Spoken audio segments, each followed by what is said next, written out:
Oke. Oke. Assalamualaikum warahmatullahi wabarakatuh. Kami dari kelompok Farmtech ingin mempresentasikan hasil dari Milestone 3.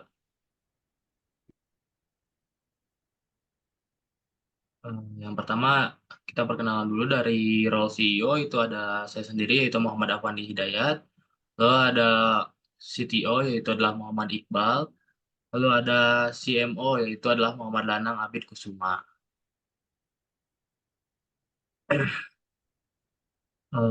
Nama venture kita adalah Farmtech. Kenapa?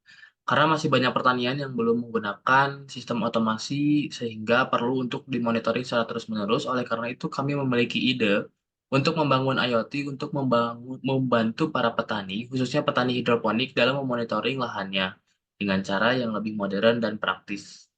Lalu apa?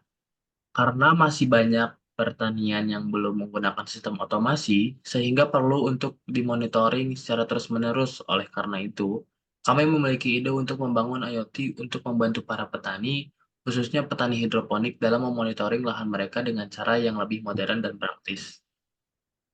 Lalu bagaimana cara membetulkan masalahnya? Kami mencoba untuk membuat IoT agar dapat diproduksi secara massal dan bisa dijual dengan harga semurah mungkin. Kami bisa menghasilkan pendapatan dengan menjual dan memberikan layanan purna jual produk IoT tersebut. Lalu apa masalahnya?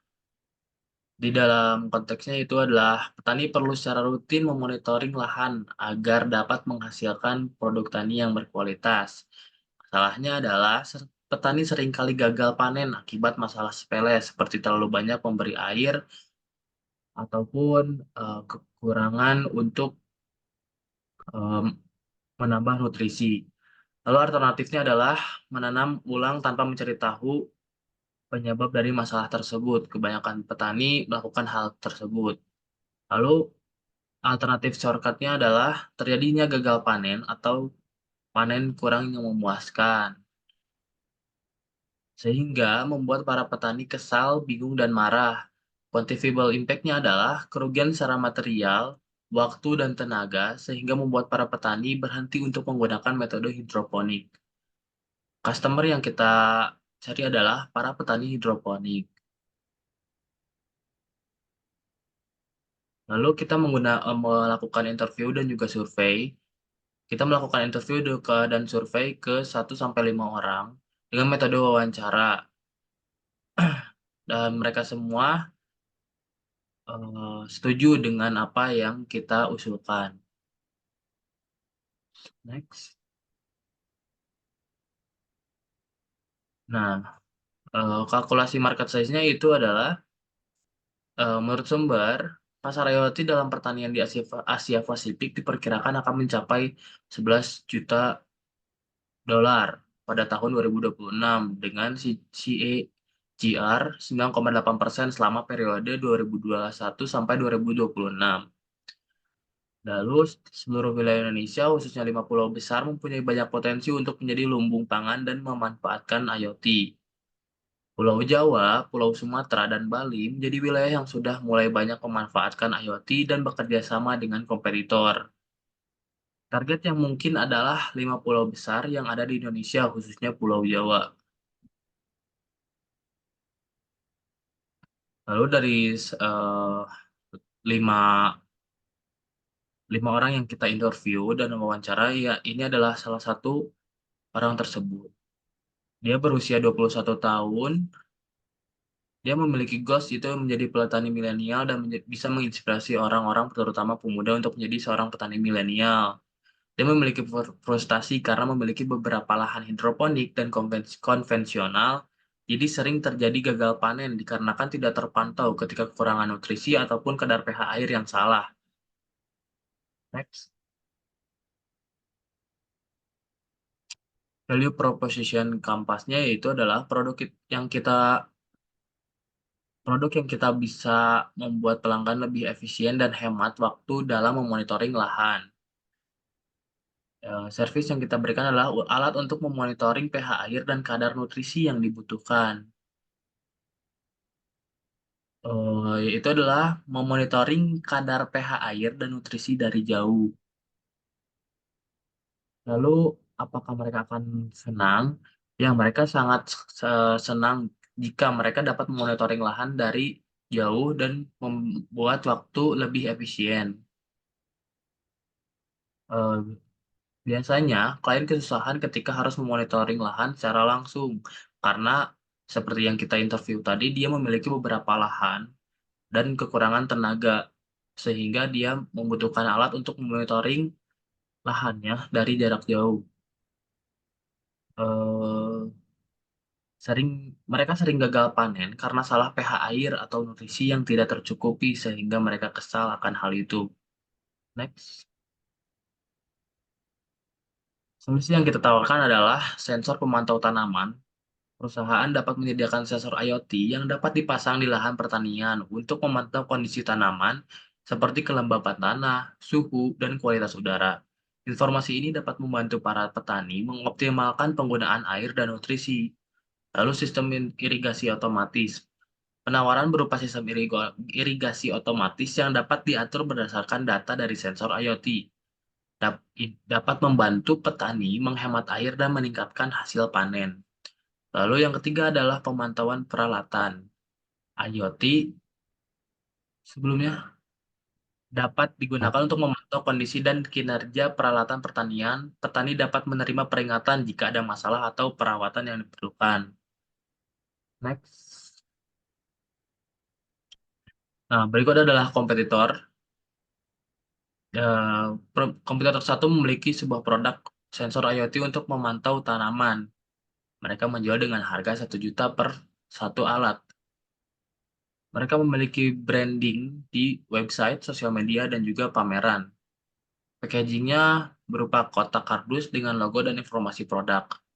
Market review yang kita lihat adalah positif, dan juga banyak testimoni dari petani maupun masyarakat yang mencoba untuk eh, bertani melalui metode hidroponik. UVP-nya yaitu adalah meningkatkan akurasi pemantauan tanaman. Lalu di kompetitor kedua ada sistem irigasi otomatis berbasis IoT, yang di mana mereka menjual item atau alat tersebut seharga 22 juta per item. Mereka juga membranding diri mereka di website, sosial media, dan juga pameran. Packaging mereka berbentuk kotak kardus dengan logo dan informasi dari produk tersebut. Market review yang kita lihat adalah positif dan juga banyak testimoni dari petani. UVP-nya yaitu adalah menghemat air dan meningkatkan hasil dari panen. Kompetitor ketiga yaitu adalah aplikasi mobile untuk analisis citra tanaman, yang di mana aplikasi tersebut harus berbayar secara berkala, yang di mana per bulannya itu adalah 50.000, dan mereka juga memiliki branding channel berupa website, sosial media, dan juga app store. Packaging mereka yaitu adalah aplikasi dengan logo dan informasi produk. Dan juga review market mereka sangat positif dan juga banyak ulasan dari para pengguna. UVP-nya yaitu adalah aplikasi tersebut dapat mendiagnosis penyakit tanaman dengan mudah. Lalu di kompetitor keempat ada drone untuk pemetaan lahan pertanian. Ini adalah untuk perkebunan konvensional yang bisa berhektar-hektar. Harga dari drone tersebut adalah 5 juta. Branding channel mereka yang menggunakan website, sosial media, dan juga pameran. Packaging mereka berupa kotak kardus dengan logo dan informasi dari produk tersebut. Market review dari mereka sangat positif dan banyak testimoni dari para petani. UVP-nya mereka adalah memetakan lahan pertanian dengan cepat. Yang kami buat adalah alat untuk memonitoring pH air dan kadar nutrisi, yang dimana harga yang kita jual adalah 500.000 per satu alat. Branding channel kita hampir sama dengan kayak mereka, yaitu adalah website, sosial media, dan juga pameran. Packaging yang akan kita tawarkan adalah kotak kardus dengan logo dan informasi dari produk kami. Market review-nya kita belum ada karena kami masih mencoba membuatnya. UVP dari kita adalah memonitoring pH air dan nutrisi dari jarak jauh. Next. saya lanjut. Di sini ada beberapa tabel. Uh, yang pertama ada problem. Karena masih banyak pertanian yang belum menggunakan sistem otomasi, sehingga perlu untuk dimonitoring secara terus-menerus. Oleh karena itu, kami memiliki ide untuk membangun IoT untuk membantu para petani, khususnya petani hidroponik, dalam monitoring lahannya dengan cara yang lebih modern dan praktis. Existing alternatifnya adalah alat pengontrol pH dan nutrisi hidroponik. Solusi yang kami tawarkan adalah dapat mengontrol pH dan nutrisi dari tanaman. Menggunakan pengguna dapat memonitoring tanaman dari jauh. Key metrics-nya adalah mengurangi kemungkinan untuk gagal panen. Unique value proposition adalah menawarkan alat IoT yang dapat mengukur pH air dan nutrisi secara real time dan mengirimkan data ke smartphone. High level konsepnya menjadikan petani dengan teknologi terkini. Unfair advantage-nya adalah teknologi IoT yang inovatif dan terjangkau. Channel untuk pemasaran ada website, sosial media, pameran, word, word, mouth- word of mouth, ulasan dari customer. Customer segmennya adalah petani hidroponik. Early adopternya para petani. Untuk cost structure-nya ada beberapa, diantaranya biaya produksi, biaya pemasaran, biaya operasional, dan biaya pengembangan. Revenue dari streams-nya adalah mendapatkan keuntungan dari penjualan produk dan layanan purna jual. Terus ada bisnis model. Di sini bisa dilihat ada diagramnya. Mulai dari sumber dana. Kami membutuhkan sumber dana seperti sensor, aplikasi, internet, baterai, kabel, dan kotak kardus untuk membuat dan menjual produk kami. Di bawah sumber daya ada aktivitas. Kami melakukan aktivitas seperti produksi, pemasaran, penjualan, dan layanan purna jual untuk menjalankan bisnis. Di bawahnya ada mitra. Kami bekerja sama dengan mitra seperti komunitas petani hidroponik, pameran, dan App Store yang mempromosikan dan mendistribusikan produk kami. Lalu biaya. Kami mengeluarkan biaya untuk sumber daya, aktivitas, dan mitra yang kami gunakan dalam bisnis kami. Saluran. Kami menggunakan saluran seperti website, sosial media, pameran, word of mouth untuk menjangkau dan berkomunikasi dengan pelanggan.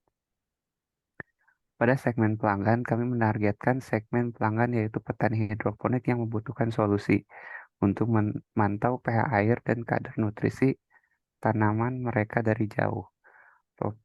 Proposisi nilai kami menawarkan proposisi nilai yaitu alat IoT yang dapat mengukur pH air dan nutrisi secara real time dan mengirimkan data ke smartphone sehingga pelanggan dapat mengontrol kondisi tanaman mereka dengan lebih efisien. Terus yang terakhir adalah aliran pendapatan. Kami menghasilkan pendapatan dari jumlah jualan produk dan layanan purna jual yang kami berikan kepada pelanggan kami. MVP. MVP-nya hanya ada profile full, production, service, and description. Produk kami adalah alat IoT untuk memantau pH air dan kadar nutrisi yang dibutuhkan oleh tanaman hidroponik. Dengan alat ini, petani dapat mengontrol kondisi tanaman dari jarak jauh, mendapatkan informasi yang akurat dan tepat waktu. Alat ini juga mengatur sistem irigasi secara otomatis berdasarkan data sensor. MVV describe of how the product will work and step of the customer will follow. Produk kami adalah alat IoT yang dapat memantau pH air dan kadar nutrisi yang dibutuhkan oleh tanaman hidroponik. Alat ini terdiri atas dua bagian utama. Yang pertama sensor, yang kedua aplikasi. Pada bagian sensor, sensor adalah bagian dipasang di lahan pertanian dan terhubung dengan internet melalui jaringan Wi-Fi.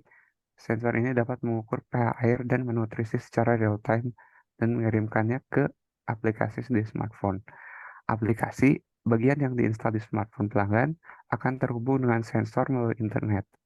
Aplikasi ini dapat menampilkan data dari sensor yang berbentuk grafik, tabel, dan peta. Aplikasi ini juga dapat memberikan saran dan peringatan kepada pelanggan tentang kondisi tanaman dan tindakan yang perlu dilakukan. Pelanggan cukup mengikuti langkah-langkah berikut untuk menggunakan produk kami. Yang pertama, membeli produk kami melalui website, sosial media, atau pameran. Yang kedua, menerima produk kami dalam bentuk kotak kardus yang berisikan sensor, kabel, baterai, buku panduan, dan kartu garansi. Selanjutnya, menginstal aplikasi kami di smartphone yang telah dengan mengunduhnya dari App Store. Lalu mengaktifkan sensor dengan menghubungkan dengan kabel dan baterai, dan memasangnya di lahan pertanian sesuai dengan petunjuk di buku. Lalu menghubungkan sensor dengan aplikasi dengan memasukkan kode QR atau ID sensor yang tertera di sensor atau kardus. Yang terakhir itu memantau pH air dan nutrisi tanaman melalui aplikasi, mengikuti saran dan peringatan yang diberikan oleh aplikasi. MPV validation. What is your MPV? The detail.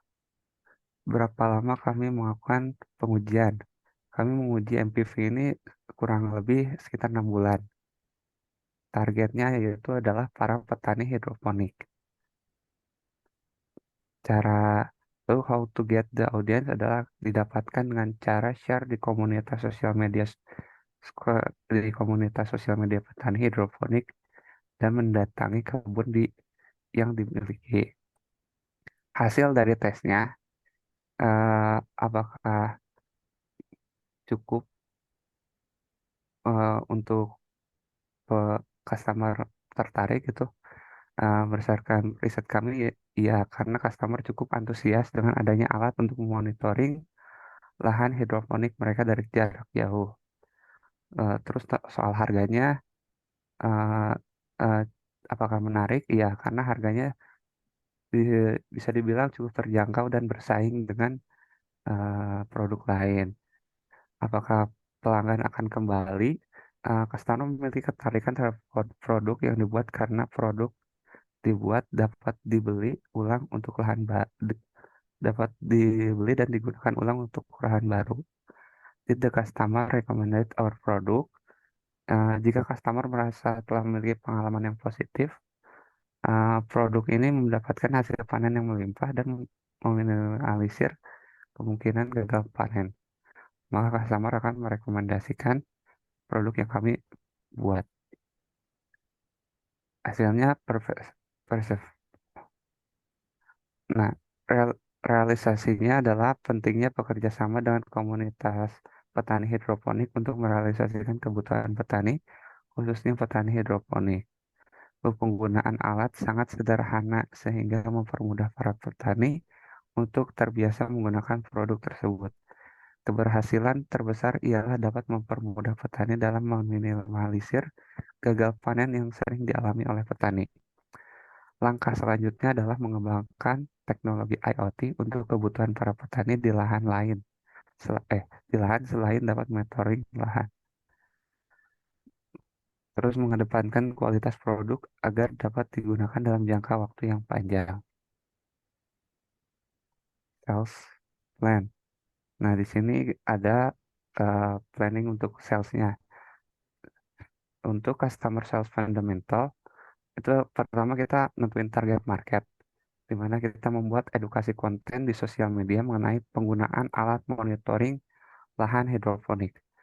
Lalu kerucut menjadi di bagian leads, kita mengadakan webinar online yang di mana webinar tersebut berisi mengenai cara memonitoring lahan hidroponik. Mengerucut lagi menjadi opportunities atau prospeknya. Di sini kita menawarkan garansi 3 bulan jika terdapat produk cacat atau terjadi error. Nah, yang paling pucuknya di customer mengirimkan email setiap bulan untuk mengkonfirmasi apakah produk mengalami kerusakan atau error. Terus ada customer acquisition plan. Nah, di sini ada target customer segment. Tipenya ada 3, ada petani hidroponik, mahasiswa, dan masyarakat. Nah, di target customer segment number, petani hidroponik itu ada kurang lebih 500. Terus channel to be used to attract the target customer segment itu melalui sosial media. Estimate number of lead-nya ada 500 juga. Estimate cost to convert this lead to actual customer-nya kurang lebih sekitar 5 juta. Terus di bagian pelajar itu targetnya kurang lebih ada 100. Channelnya juga kurang lebih sama seperti sosial media dan yang spesifiknya mungkin bisa didatangi ke sekolah ya. Terus estimate number-nya lebih naik yaitu 200. Eh, untuk cost-nya mungkin sekitar 750. Terus yang terakhir ada masyarakat, target customer-nya ada 500, channelnya sama, sosial media, estimate number-nya juga 400, estimate cost-nya sekitar 1.200.000. Eh, Untuk Oke, mar- untuk sekarang tuh balik ke go to market strategi. Jadi kami itu punya sosial media itu bisa dicari di Instagram, namanya Farmtech gitu. Mungkin bisa di next. Oke, selanjutnya bagaimana sih positioning statement sama clearly stats-nya itu gimana?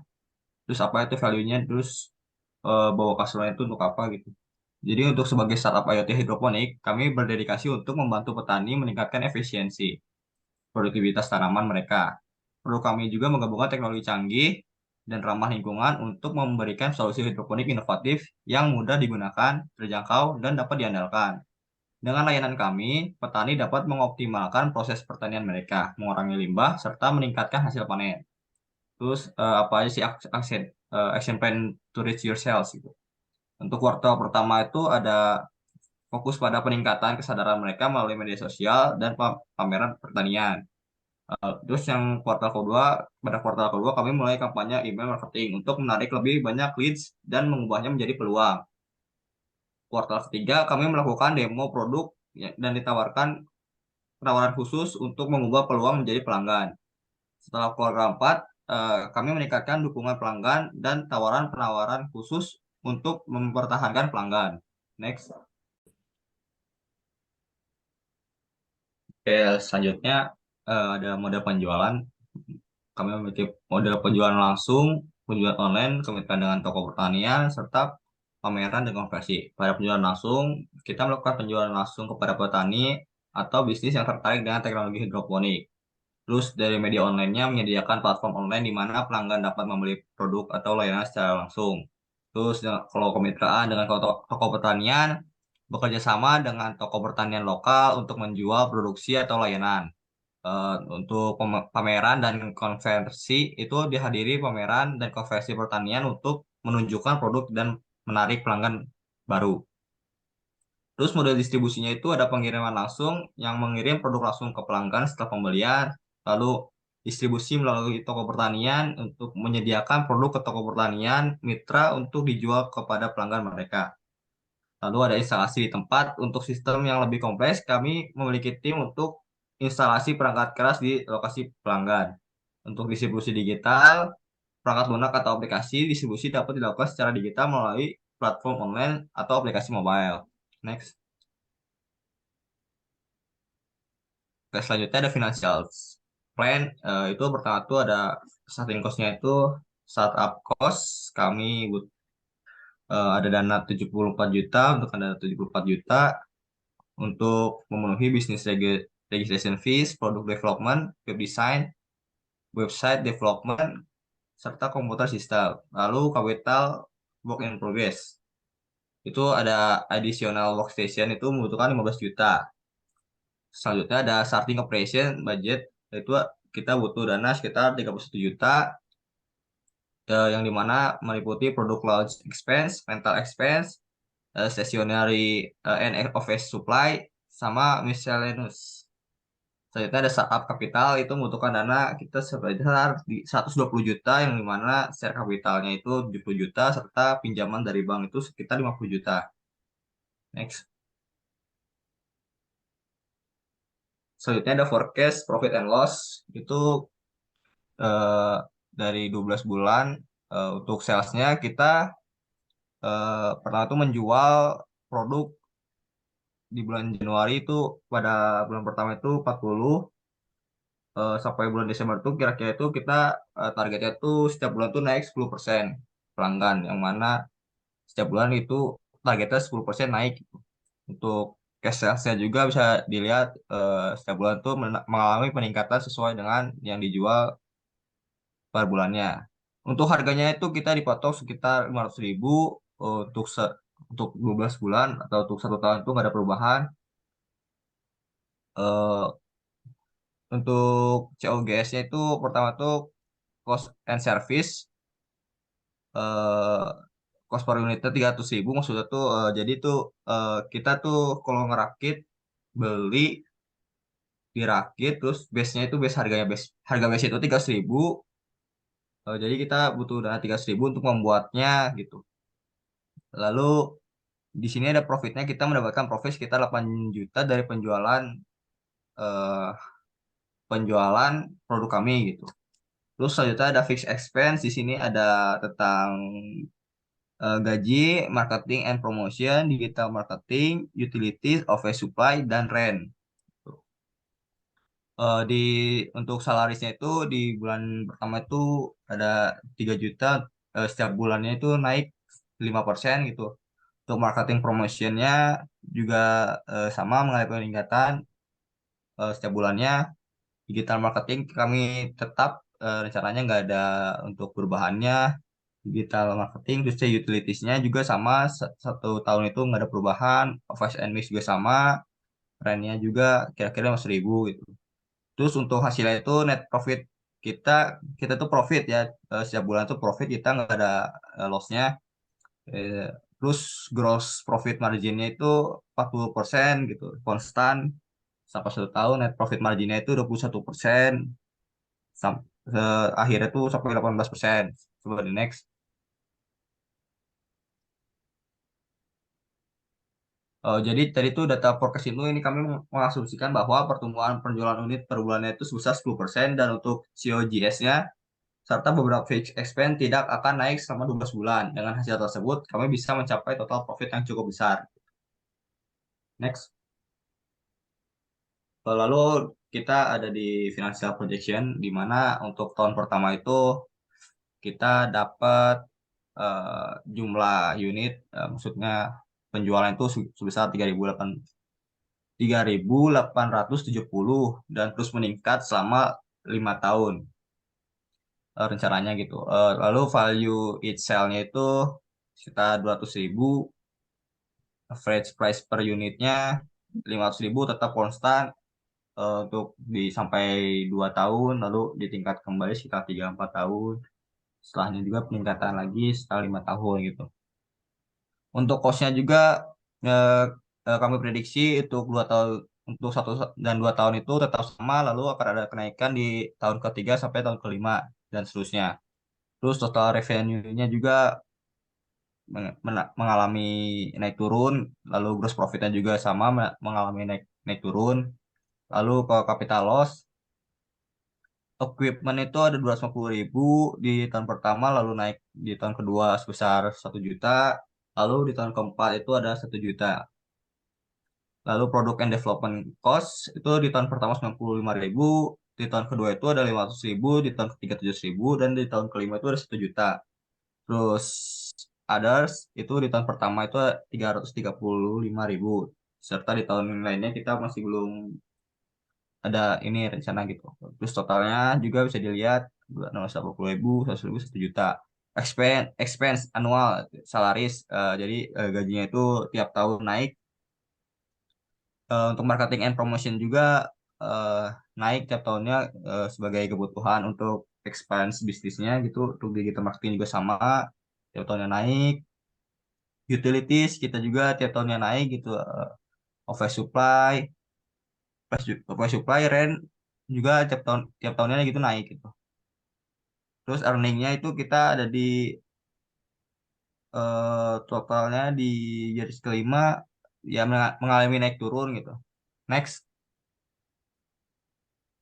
Unit economics. Jadi profit and loss per unit di tahun 2023 gitu. Revenue-nya itu pertama 500.000, untuk COGS-nya 300.000, gross profit kita 12.000 ngambil untuk gross profit margin 40%, operating cost-nya itu sebesar 410.000. Operating profit-nya itu sebesar 89.000. Unit economics di tahun 2023 itu CAC-nya itu dari 1.788.000, CLV 59.000, serta ARPU-nya itu ada 142.562. Terus di sini ada eh, ekonomi untuk satu tahun di tahun 2023 dari profit dan loss gitu buat satu tahun. CAC itu 1.700.000 sama seperti yang tadi sudah dijelaskan gitu. Churn rate-nya itu 0,9 gitu. Next. Oke, mungkin cukup sekian. Bisa kembalikan lagi Cukup sekian dari pada kelompok ini. Mohon maaf apabila ada kesalahan. Sekian dari penjelasan dari Milestone 3. Wassalamualaikum warahmatullahi wabarakatuh. Waalaikumsalam.